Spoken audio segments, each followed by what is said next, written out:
Ad Astra is directed by James Gray and stars Brad Pitt.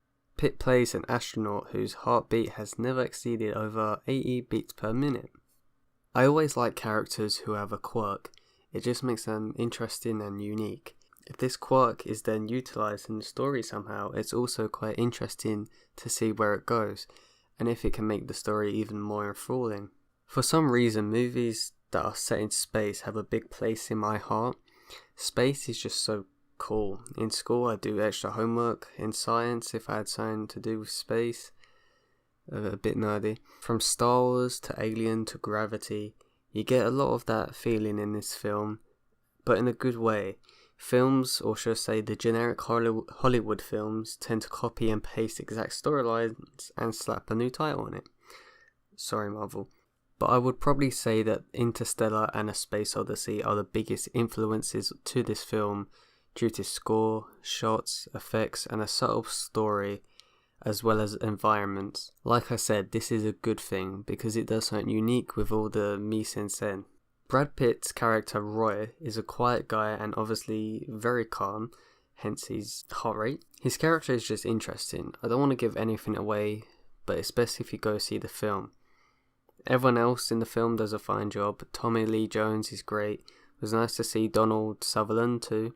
I want to delve into some of my complaints before I go into more positives first. So this film isn't without its flaws. Which film isn't? So I had trouble with a scene that involved a first tense scene, but then the execution was pretty crap. And we don't really get an explanation, I believe because the film is just so subtle. Some character deaths were quite comical in a way and could have been avoided, but I'm still trying to decide if it was on paper it sounded good or if it was supposed to be filmed better, but that's the best they got. I don't know. Roy is quite a superhero in this film. This is probably my most negative thing about the film, is that Roy is basically Superman.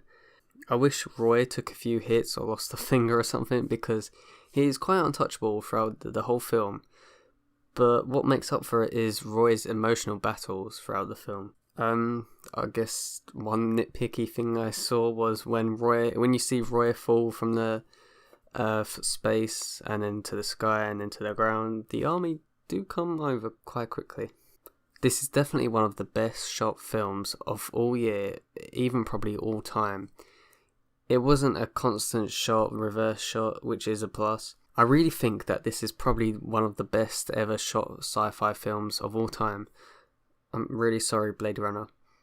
The visual effects are fantastic. It sounds stupid, but I was telling myself it looks so real that it looked like it was shot in space. The planets, the environments look amazing. I was really taken aback by how spectacular everything looked. The story is quite interesting. To not spoil anything, I'll just say it did a good job of world building, setting up interesting characters, and just being a little bit original. Overall, I give this an 8 out of 10 so far. I think I do need to see it again just to be sure.